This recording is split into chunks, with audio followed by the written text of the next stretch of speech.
One vote, one collapse. On the 9th of September 2025, the French National Assembly refused to approve a 44 billion euro austerity budget. In that instant, Prime Minister François Bou's government fell apart, and the mask of French stability slipped. The nation that once drew borders across Africa cannot even draw a budget line at home. The empire that once claimed to lecture others on order now struggles to command itself. A carousel of prime ministers has spun in Paris, dizzying to watch but leading nowhere. This fall is not only about numbers on a spreadsheet. It is about a deeper fracture, the hypocrisy of a republic that mocked instability abroad while collapsing within its own walls. It is about a people forced to pay for illusions of grandeur while the streets erupt with fury. And it is about Africa, once lectured by Paris, now standing tall, reminding the old empire that history does not move backwards. Do not look away. What comes next may change how we read the map. Subscribe and keep watching, because if France cannot govern itself, how can it ever claim to govern others? On the 9th of September 2025, the assembly floor in Paris became the stage of humiliation. 464 lawmakers voted. 194 stood with the prime minister. 370 collapsed against him. The figures may sound like ordinary parliamentary arithmetic, but beneath them lies the crumbling foundation of the Fifth Republic. François Bou was not just another prime minister who miscalculated numbers. He was Macron's fourth appointment in little more than a year, the fifth since 2023. A carousel of leadership, spinning faster and faster, producing dizziness but never direction. France had always cultivated the myth of stability, presenting itself as the teacher to others, the steady hand in a turbulent world. Yet here it was, exposed. Not steady, not stable, not sovereign. Bou's government gambled on austerity, a 44 billion euro cut in public spending. Brussels had been watching, demanding fiscal discipline. The French debt hovered at 114% of gross domestic product. The deficit doubled the European Union's limit, and yet the ordinary French citizen asked, discipline for what? Why should workers in Marseille or Lyon carry the burden when their government still spoke the language of empire abroad? This is where the fracture widens. The vote was not simply about a budget. It was about trust. The people saw a leadership that insisted France was still a global power, yet at home pensions were frozen, wages stagnated, and taxes climbed. They were told to sacrifice so Paris could still pretend to matter on the world stage. The betrayal was sharp, and the assembly became the echo of that betrayal. For years, France pointed fingers at Africa. When Mali or Burkina Faso changed leaders under duress, Western analysts labeled them unstable democracies. When Niger resisted foreign presence, Paris spoke of fragility. But when Paris itself toppled prime ministers like dominoes, the establishment dressed it up as democratic turnover. Hypocrisy became unbearable. The collapse of Bou's government forced France to taste the very medicine it had once prescribed to others. And this collapse was not isolated. It came on the heels of street protests that paralyzed services, strikes that halted transport, marches that filled boulevards with voices louder than cannon fire. France, the nation that claimed to export stability, now could not even manage its own. The symbolism cut deeper than any policy paper. The empire that once drew borders in Africa now could not draw its own budget line. The teacher had become the student. The preacher had become the hypocrite. The collapse of Bou was not only a technical failure, but the unmasking of a state long addicted to illusions. But this is only the beginning. Because beyond the marble chambers of Paris, another story was unfolding. A story that would reveal just how fragile France's claim to relevance had become. The collapse inside the assembly did not remain confined to marble walls. It spilled into the streets where ordinary people carried the weight of political fantasy on their backs. Paris roared. Marseille roared. The boulevards filled with chants, banners, and footsteps. What began as parliamentary defeat became a firestorm of social defiance. Teachers, transport workers, nurses, they walked out. Unions paralyzed services. Strikes froze entire sectors. For years, France had portrayed protests in Africa as the symptom of fragile states. Yet here was France itself choking on tear gas, drowning in its own anger, its streets mirroring the very instability it mocked abroad. The irony was almost poetic. Riot police clashed with demonstrators. Smoke rose above Haussmann boulevards. Macron's voice, once framed as visionary, was drowned out by whistles and shouts demanding answers. Why must citizens sacrifice pensions, wages, and dignity for a government that had already lost its grip abroad? Why endure pain at home for illusions of grandeur in Africa? The contradictions became unbearable. In Bamako, in Ouagadougou, in Niamey, the response was a mixture of satisfaction and vindication. Leaders who had once been lectured by Paris now pointed at its chaos with thinly veiled mockery. Ibrahim Traoré in Burkina Faso, Assimi Goïta in Mali, they reminded the world that France no longer had the credibility to scold others. Your house is falling apart. Do not rearrange ours. That was the unspoken message echoing from Sahel capitals. Internationally, the scene was equally damaging. Every capital that once looked to Paris for leadership now questioned its relevance. France had always played the role of the steady European hand. The colonial power turned global guide. But when its government collapsed over a budget, when its streets burned with unrest, the myth evaporated. How could Paris command abroad if it could not even govern at home? For Macron, the humiliation was total. He spoke of strategic redeployments in Africa, as though withdrawals from Mali, Burkina Faso, Niger, and Chad were part of a new design. But the world saw through the rhetoric. This was not strategy. This was retreat. Not a redeployment, but a retreat dressed up in denial. The emperor was naked, and the illusion of empire crumbled under the weight of its own contradictions. The phrase that captured it all was whispered from Paris cafes to African capitals. Empire of sand. That is what Macron built. An empire not of marble or steel, but of speeches, of illusions, of fragile projections. And like sand, it slipped through his fingers. The collapse of Bou's government was more than parliamentary theater. It was the inevitable snap of a system stretched too far. It revealed that France's power abroad was never separate from its stability at home. For decades, its domestic legitimacy was bolstered by the image of commanding Africa. When that image cracked, so did the foundation in Paris.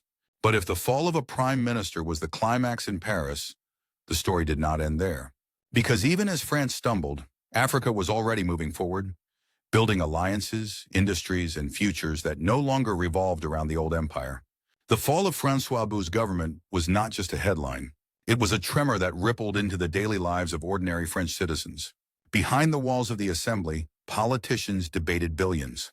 But outside, workers felt it in their wallets, in their pensions, in the tightening grip of austerity. When leaders trade illusions for sacrifices, the cost is borne by those least able to pay. Austerity was supposed to restore credibility. Cuts in health, freezes in pensions, hikes in taxes, all justified as proof that France was still a disciplined nation, worthy of respect in Brussels. But to the families of Paris, Lyon, or Marseille, it was pain without purpose. They looked at a government still speaking of grandeur abroad, still claiming to be a pillar in Africa, and asked, for what? Why tighten belts at home for a prestige that was already evaporating? And here the African echo returned. For decades, France dictated terms to African nations, demanding fiscal reforms and structural adjustments. Today, the French people found themselves subjected to the same recipe.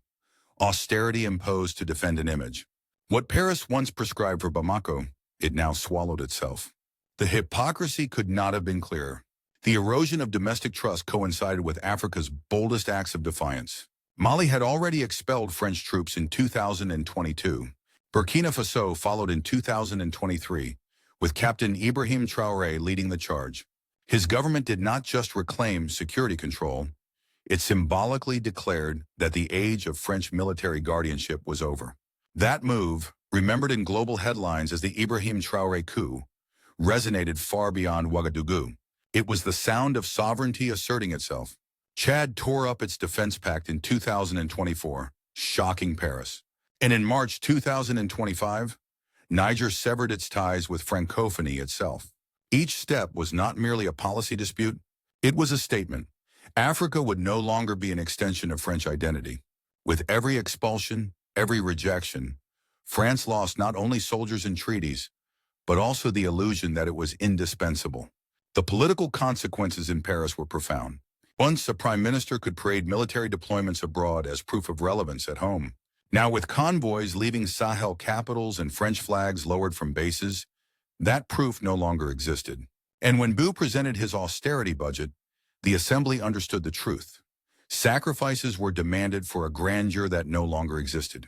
The rejection of his budget was not just fiscal arithmetic. It was a vote of no confidence in the entire story Paris had told itself for decades. At the same time, the French street turned restless. Protesters may not have carried placards about Mali or Niger, but the shadow of Africa's rejection hung over every march. The betrayal was clear. People were asked to give up more, not for victory, but for vanity.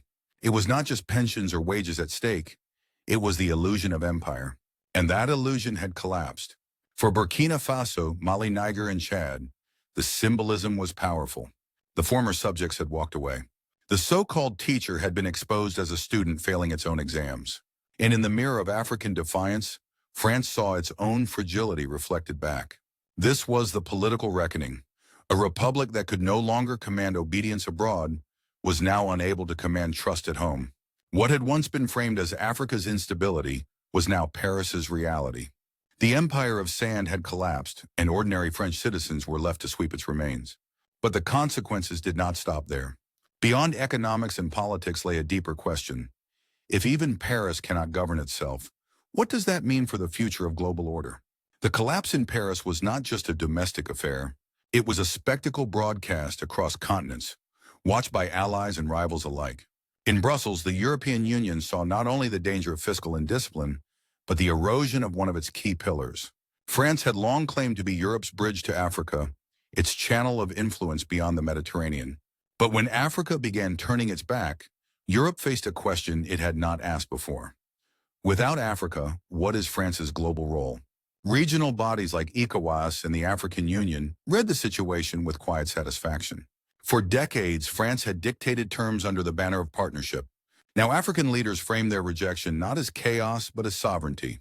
Mali, Burkina Faso, and Niger openly celebrated new alignments, forming the Alliance of Sahel States, a regional bloc no longer tied to Paris's command. The symbolism was unmissable. Independence was no longer a dream. It was policy. Beyond the continent, new players stepped into the vacuum. Russia dispatched advisors and security cooperation. China invested in infrastructure and energy. The very space once monopolized by French influence now became a marketplace of alternatives. Paris, once the gatekeeper, now found itself locked outside. And the United States? Washington did not intervene directly, yet it observed with interest, recognizing that the decline of French leverage in Africa reshaped the balance of influence. For some in the American establishment, France's retreat was an opportunity, a chance to redefine relationships on the continent without the baggage of colonial history. For others, it was a warning. If one European power could lose its foothold so quickly, how secure were Western alliances in the long run? But perhaps the most powerful perspective came not from Washington or Brussels, but from Africa itself. The narrative had flipped. France was no longer the arbiter of African futures. Africa was writing its own script. In Ouagadougou and Bamako, leaders framed the moment as a turning point. A Burkina Faso revolution, not of bloodshed, but of sovereignty, one that redefined relations on equal footing. The teacher had been dismissed, and the student had become the architect. The global perception was clear. France was no longer the indispensable power. It had become a mid-tier state, struggling to keep its head above domestic unrest while watching its overseas influence vanish. And if Paris could lose Africa, then the illusion of a French century was gone for good. But this raises a larger question. If Africa can walk away from Paris, where does it walk to? France now stands at a crossroads. The illusion of empire has collapsed. The domestic machinery is paralyzed, and the assembly itself cannot hold a government for more than a season. What remains is a stark choice. Reinvent as a modest European power, or continue clinging to fantasies of grandeur that no longer exist. Macron's rhetoric of redeployment cannot conceal the reality. Paris is not redeploying, it is retreating. For the French people, the stakes are high. Will they accept more austerity for an empire that has vanished? Or will they demand leaders who acknowledge reality and redefine France's role as part of Europe, not as the master of Africa? The crisis of 2025 was not just a fiscal failure. It was a mirror held up to a nation that must decide what kind of power it wishes to be. Africa, meanwhile, is moving in the opposite direction, not shrinking, but expanding. In Burkina Faso, a gold refinery now processes hundreds of kilograms each day, proof that value once exported raw can now be refined at home. In Niger, the rejection of Francophonie was not symbolic theater, but part of a deliberate economic turn towards sovereignty. In Mali, new partnerships in energy and infrastructure are being built beyond the shadow of Paris. These are not isolated gestures. They are steps in a broader continental shift, a turn from dependency to independence, from imitation to innovation. Where France cuts pensions, Africa builds pipelines. Where Paris loses trust, African states gain confidence. The symbolism is clear. The continent is stepping into its own season of sovereignty. But this path is not without risks. Aligning with new partners like Russia or China may bring opportunity, but it also demands careful navigation. Regional alliances like the Sahel states must translate solidarity into sustainable policy. The future is not guaranteed, but it is being written on African terms, and that is what matters most. The irony for Paris is heavy. The empire that once claimed to stabilize Africa now looks across the Mediterranean and sees a continent stabilizing itself without France. The very narrative once exported from Paris has boomeranged back. Instability is French, resilience is African. The road ahead is not about empire. It is about dignity, sovereignty, and partnership on equal footing. And if one small, landlocked nation like Burkina Faso can reclaim its destiny, what stops the rest of the continent from doing the same? The answer to that question will determine not just Africa's future, but France's as well. Because history has turned the page, and it will not turn back. France's collapse in September 2025 was not just about the failure of one prime minister or the rejection of one budget. It was the unraveling of an illusion. The illusion that Paris could command others while failing to command itself. The Assembly's vote echoed through the boulevards of Paris and reverberated across African capitals. The message was clear. The age of French tutelage is over. Africa, once framed as dependent and unstable, now stands on its own feet. Mali, Niger, Burkina Faso, Chad, each step away from Paris has become a step towards sovereignty. Each rejection of French presence has been not a void, but an opening for new futures. What was once dismissed as rebellion is now recognized as renewal. This is not the collapse of Africa. This is the rise of Africa. For France, the reckoning is painful. Its empire of sand has slipped away. It can no longer pretend to be a global power defined by its reach into the Sahel.